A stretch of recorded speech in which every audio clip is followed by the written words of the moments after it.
아무것도 모른 채 아줌마 허리에 손만 갖다 놓고는 목석처럼 가만히 있게 되더라고요. 그러자 아줌마는 이내 눈치를 채더니 내 손을 잡고 한쪽 손은 어깨에, 한쪽 손은 허리에 가져다 주었어요. 그 다음부터야 아줌마를 의지하며 춤을 추게 되었고요.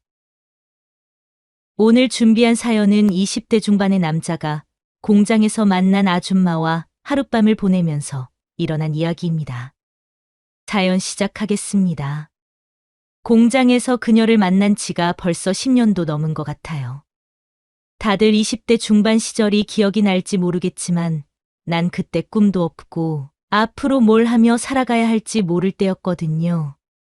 군대를 갓 제대하고 대학교를 복학해야 할 시기였는데 그런 거 있잖아요. 내가 과연 여기를 나와서 뭘 할 수 있을지 고민할 때 어떻게 보면 늦은 사춘기라고 할 수 있을 거예요. 그때 무슨 마음이었는지 복학을 포기하고 돈을 벌어보기로 마음먹은 거예요. 처음에는 알바부터 해보자는 생각에 호프집이랑 식당에 가서 일을 시작했어요. 정말 세상 쫌팽이들은 거기 다 있는 거예요. 얼마나 손을 벌벌 떨면서 돈을 쥐꼬리만큼 주는지. 사람 무시하는 거는 더 미웠어요. 이놈 봐라, 네가 끈기가 없는 걸 밑밥 엄청 까내라고 생각하는 사람도 있을 거예요. 암튼 짧은 곳은 한 달, 긴 곳은 서너 달 정도 일을 하다가 도무지 현타가 와서 안 되겠는 거예요. 내가 더러워서 때려치운다, 여기 아니면 일할 곳이 없는 줄 아는 거야.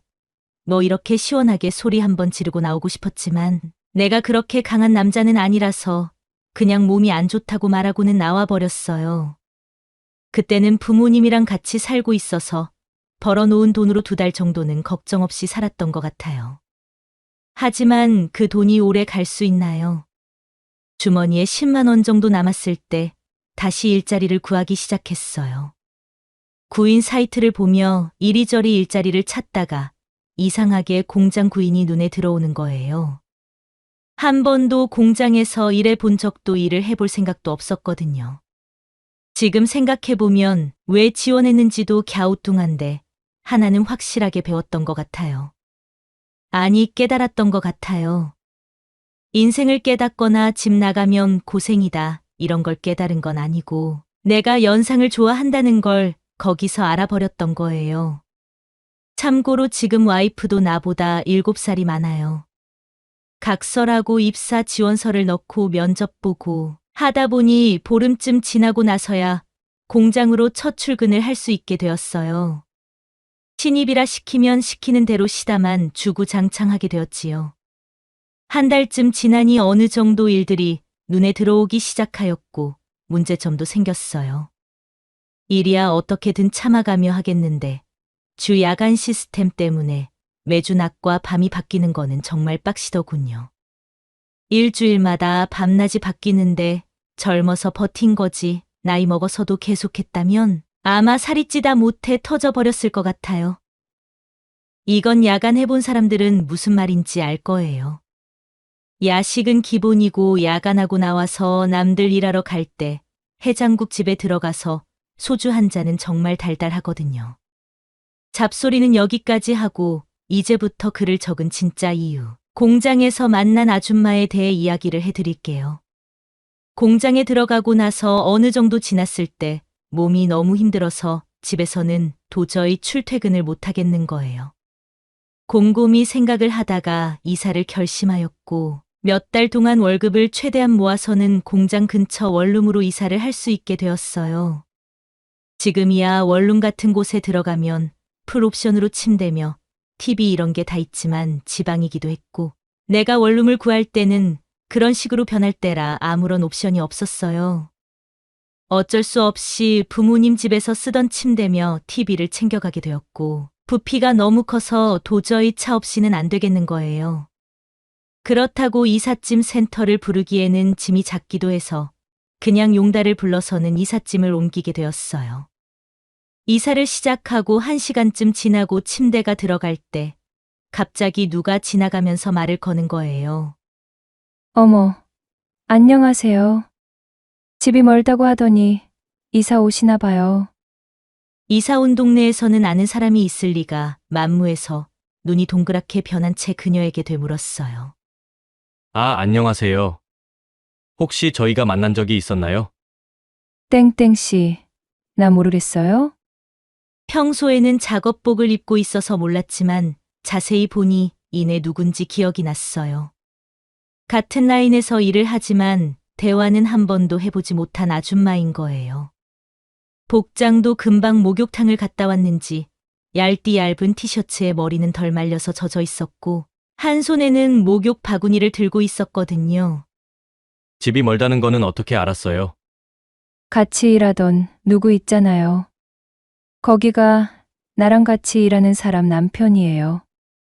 그 집 남편이 땡땡씨 이야기를 해줘서 알게 되었죠, 뭐. 네, 근처에 사시나 봐요. 여기서 조금만 더 가면 우리 집이에요. 이제 이웃사촌인데 친하게 지내요. 저야 그렇게 해주시면 좋죠. 앞으로 잘 부탁해요. 다음에 우리 다 같이 모여서 술이나 한번 해요. 좋아요. 아줌마는 얼마간의 대화를 나누고는 남편이 기다린다며 골목길로 사라져 버렸어요. 생소한 동네에서 그것도 아는 사람을 만나서 너무 반가운 기분이 드는 거예요. 그날이 더욱 기억에 남았던 거는 금방 목욕탕에서 나온 여자 특유의 냄새가 뇌리에 박힌 것 같아요. 그거 있잖아요. 목욕탕에서 나올 때 여자가 지나가면 은근히 풍겨 나오는 설렘 같은 거.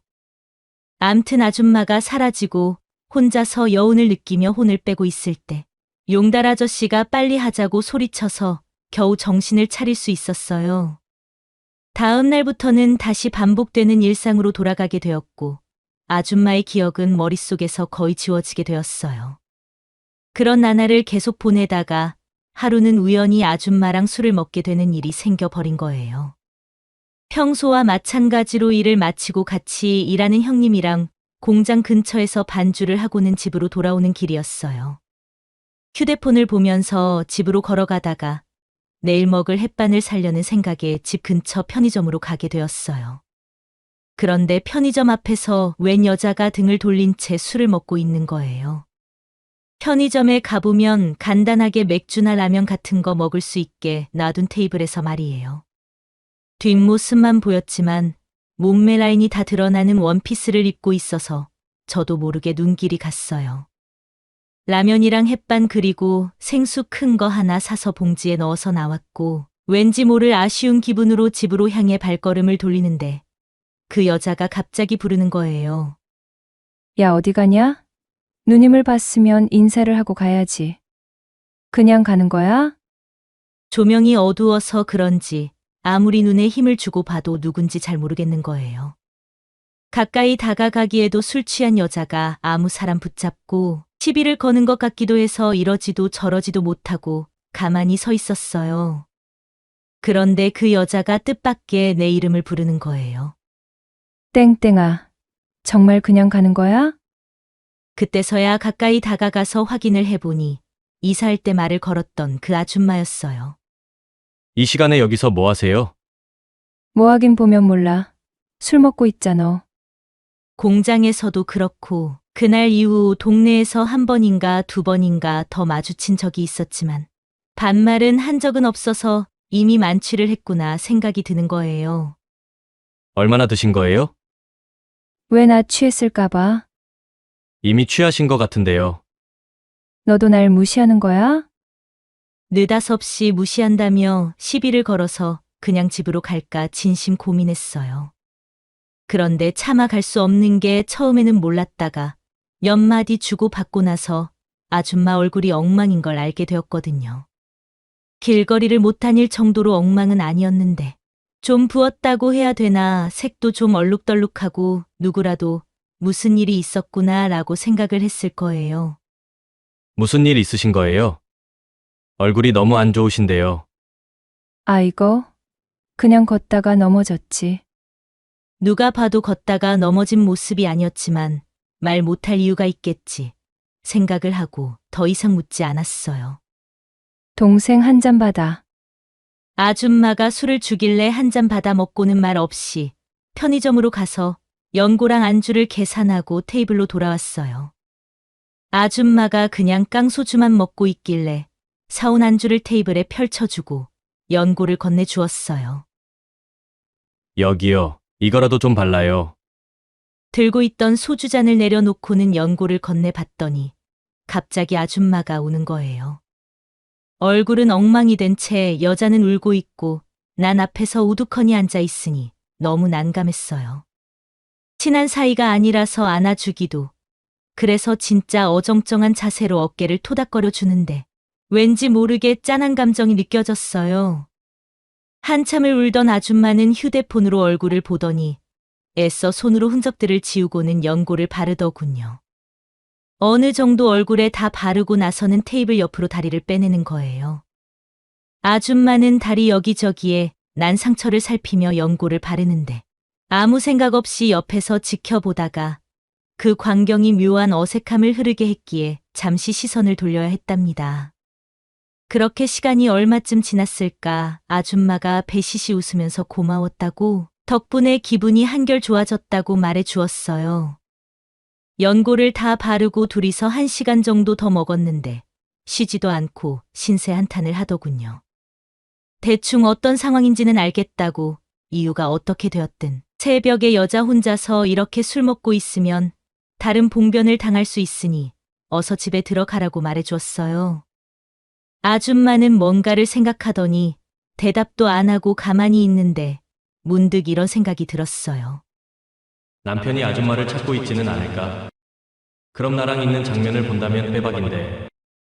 아무것도 안 했는데 그런 오해를 받으면 낭패를 볼 수 있다는 생각도 들길래 빨리 들어가시라고 말만 남기고는 집으로 향했어요. 사람 마음이란 게 집에 도착해서 자려고 누웠더니 왠지 모를 아쉬움 때문에 머릿속에서 아줌마가 떠나질 않는 거예요. 집에 갔을까? 남편에게 다시 몹쓸 짓을 당하는 건 아닐까? 이런 생각이 머릿속에 가득 차기 시작해서 도저히 잠이 오지 않았어요. 뭐에 홀린 건지 침대에서 벌떡 일어나서는 그래 집에 갔는지 확인만 하고 오자는 생각에 다시 편의점으로 향했어요. 다행인지 불행인지 모르겠지만 테이블은 비워져 있더군요. 이상하게 아쉬운 마음이 들기도 했지만 집으로 돌아가서 아무 생각 없이 푹 잘 수 있었던 것 같아요. 그날은 그렇게 하나의 해프닝으로 끝나고 아줌마랑 공장에서 몇 번 마주쳤지만 눈인사만 하고 그날 일에 대해서는 서로 말하지 않았어요. 그러다가 나랑 같은 라인에서 일하는 형님 와이프가 아줌마랑 친하다고 한 말이 기억나서 물어보게 되었어요.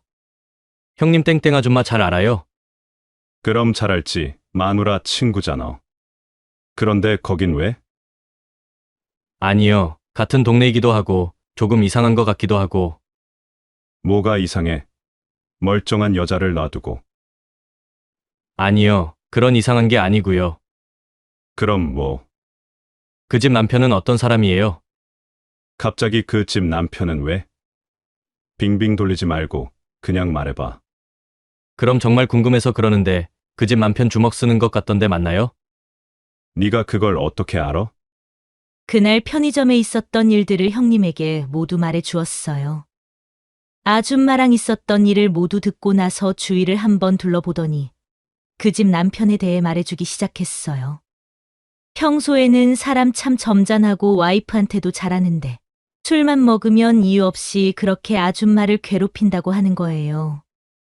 어쩌다 한 번이면 소문이라도 안 날 건데 한 달에 한두 번은 무조건 싸우고 길거리까지 나와서 난동을 부리는 통에 경찰이 출동한 것도 여러 번이라는 거예요.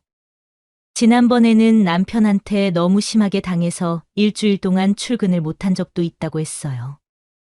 나도 모르게 화가 너무 나서 아니 사람이 어떻게 그렇게 당하고 사냐고 애도 없는데 이혼하면 되는 거 아니냐고 했거든요.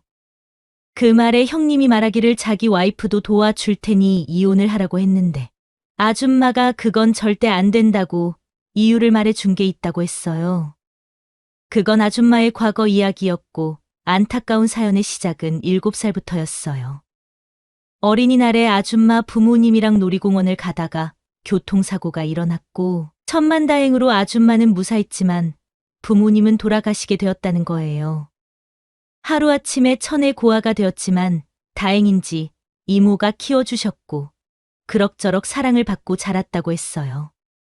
하지만 믿었던 이모부에게서 받은 아픔이 너무 커서 결국 고등학교 때는 혼자 세상에 뛰어들 수밖에 없었다고 말했어요. 그 이야기를 듣는데 괜히 제 가슴이 먹먹해지고 더 안아주고 싶다는 마음이 들었습니다. 길거리로 혼자 나와 살아가기 위해 정말 안 해본 일이 없을 정도로 억척같이 살다가 지금의 남편을 만나게 되었다고 했어요. 이 세상 외톨이라고 생각을 하다가 남편을 만난 거라 차마 가족이라는 울타리를 포기 못한다고 했다는 거예요. 아줌마의 과거를 다 듣고 나서 괜히 주먹이 꽉 쥐어지기 시작했는데 왠지 쥐어진 주먹을 보면서 좀 의아한 생각이 들기 시작했어요. 아줌마한테 동정심도 가고 안타까운 마음이 드는 것도 사실이지만 분노까지 느끼는 거에 대해서는 나조차가 이상한 거예요. 아줌마랑 관계를 맺은 것도 아니고 안타깝지만 남의 사정인데 이런 감정이 드는 게 이상했어요. 그리고 언제부터인지는 모르겠지만 아줌마도 나에 대해서 조금 마음이 있었는지 공내랑 공장에서 마주치는 일이 많아졌어요. 공장에서 불량이 나면 보통 다른 아줌마가 교체해서 가지고 가는데 그 아줌마가 오기 시작했고 퇴근 시간이 다가오면 스리슬쩍 옆에 와서는 같이 걸어가자고 했어요. 이런 식으로 지내는 날이 지속되다가 아줌마와의 관계가 변화되는 날이 오고야 말았어요. 그날은 분기별로 하는 공장 라인 전체 직원이 회식을 하는 날이었어요. 1차는 삼겹살집에서 회식을 시작하였는데 직원들끼리 자리를 나누려고 나눈 거는 아니지만 여자들이랑 남자들이랑 따로 모여 앉는 경우가 많았어요. 그러다가 술이 어느 정도 취하면 직급이 있는 사람들이 왔다 갔다 해서 마시고 그 중에 성격이 털털하고 거리낌 없는 사람들이 끼어들어서 남녀가 섞여서 먹기 시작하거든요. 막내이기도 하고 아줌마 옆에 있는 아줌마들이 대가 너무 세서 아줌마 옆으로 가고 싶지만 보통 용기로는 가지 못하겠는 거예요. 술 먹을 때 대가 센 아줌마 옆으로 갔다가는 슬쩍슬쩍 터치하는 거는 기본이고 입에서 나오는 말들이 걸어서 너무나 힘들었어요. 결국 눈치만 보다가 삼겹살집을 나왔고 2차로는 노래방을 가자고 하는데 짜증이 나기 시작했어요.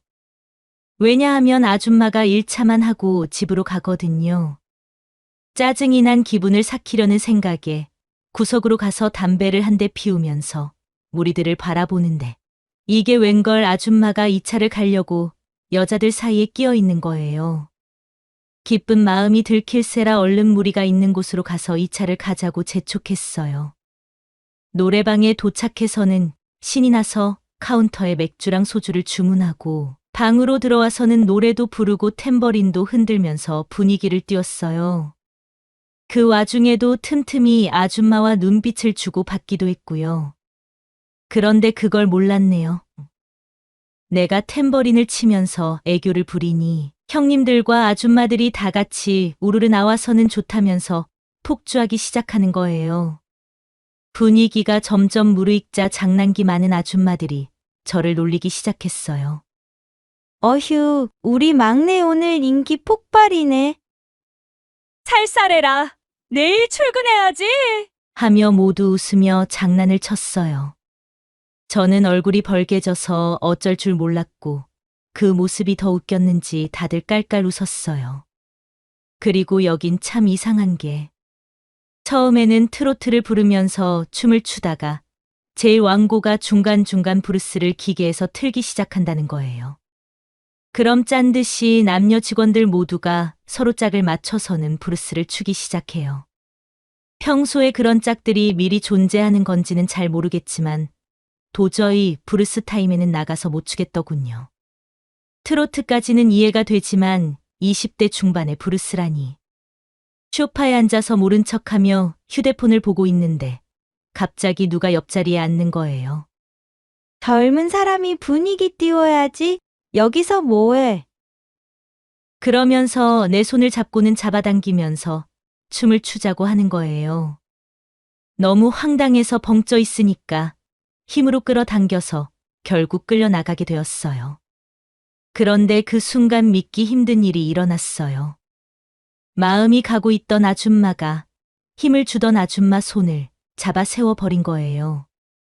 그렇게 시끄럽고 난장판이었던 사람들이 정말 타임스탑이라도 걸린 듯이 하던 일을 멈추고 흥미진진하게 우리 셋을 쳐다보기 시작했어요.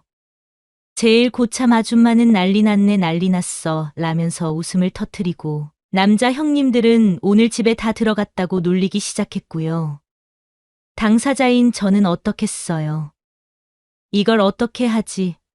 누구 손을 잡아야 웃으며 넘어갈 수 있을까 고민했어요.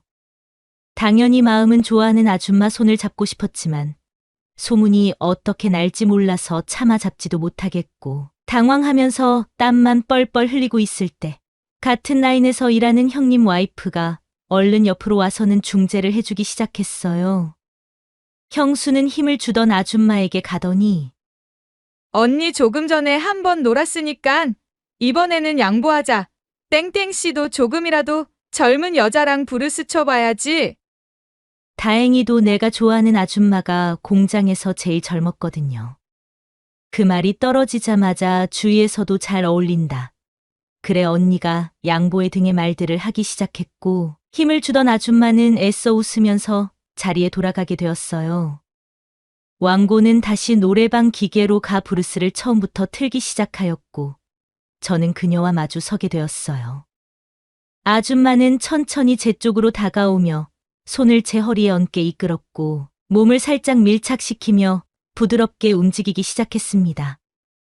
여기서 생각을 못한 부분이 있는데 20대 중반의 남자가 어디 가서 브루스를 쳐 본 적이 있을까요?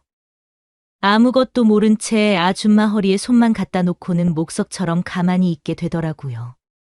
그러자 아줌마는 이내 눈치를 채더니 내 손을 잡고 한쪽 손은 어깨에 한쪽 손은 허리에 가져다 주었어요. 그 다음부터야 아줌마를 의지하며 춤을 추게 되었고요. 술 때문에 어지러운 건지 아줌마의 숨막히는 화장품 냄새 때문에 어지러운 건지 나 자신을 주체하지 못할 때쯤에 노래가 끝나버렸어요.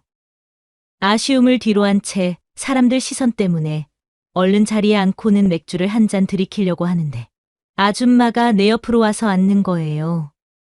아줌마는 살짝 취한 얼굴로 내 손을 슬쩍 잡더니 테이블 밑에서 손을 잡았어요.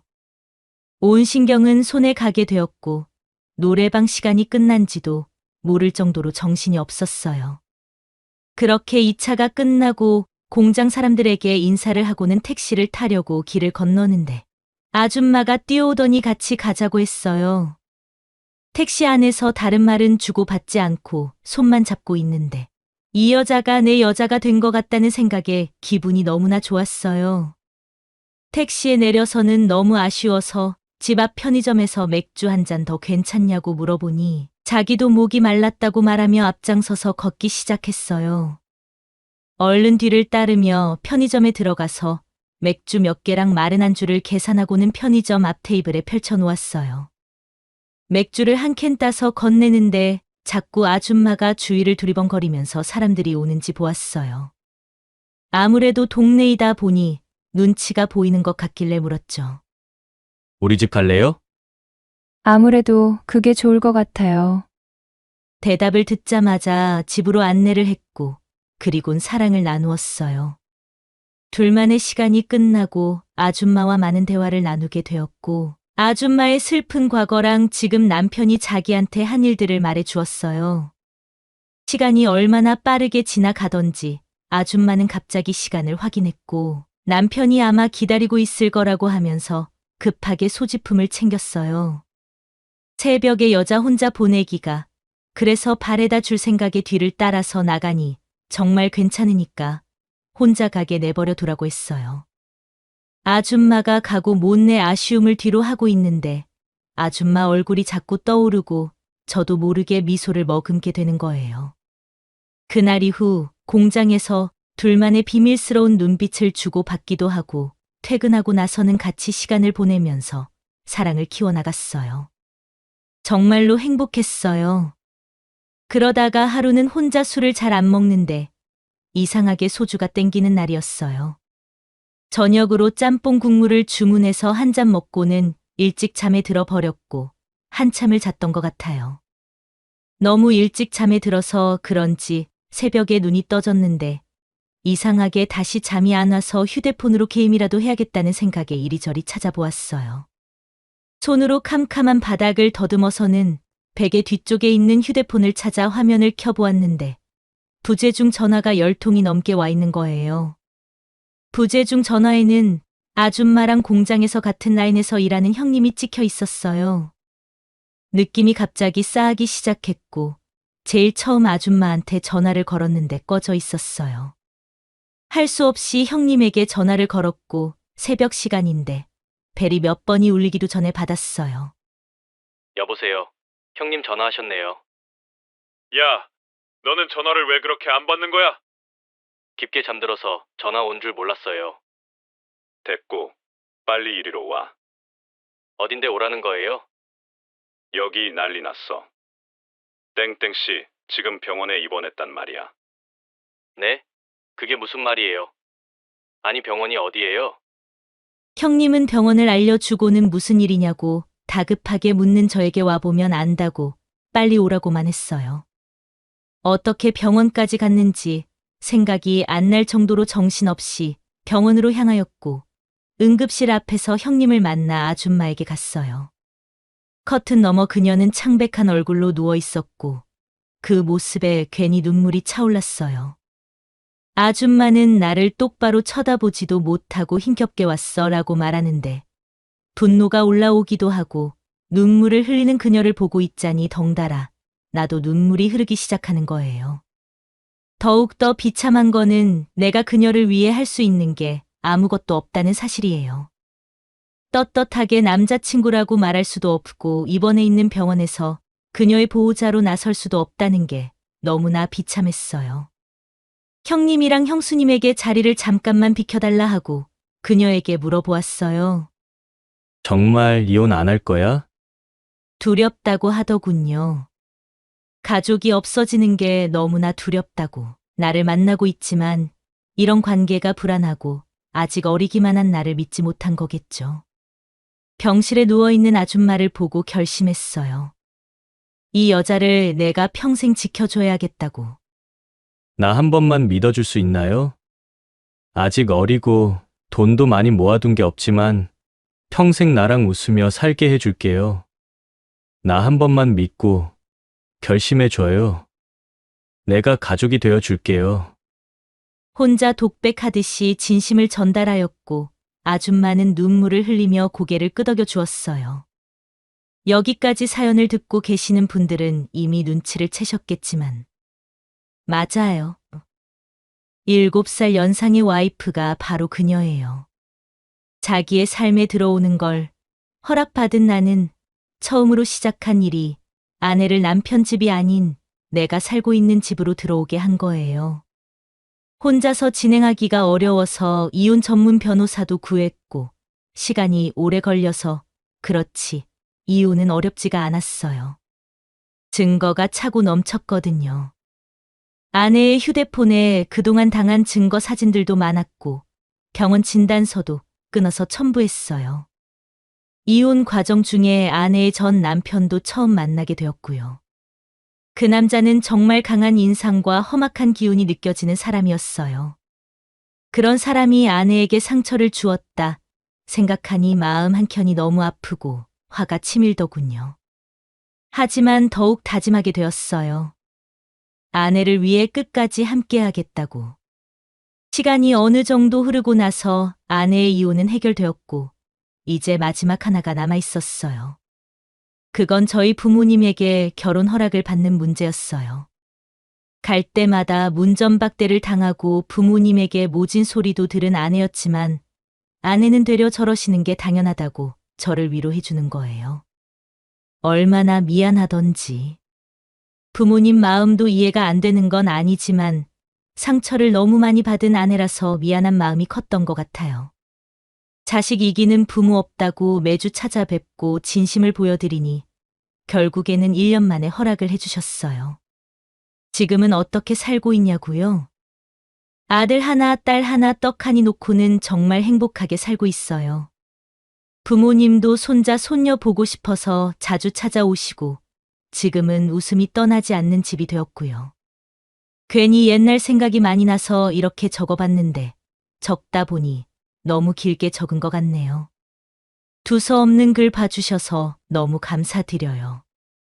다들 행복하시고 가정에 좋은 일만 생기기를 기도드릴게요. 여기까지가 오늘 준비한 사연이었습니다. 여러분의 구독은 영상 제작에 많은 도움이 됩니다. 사연 많은 여자였습니다.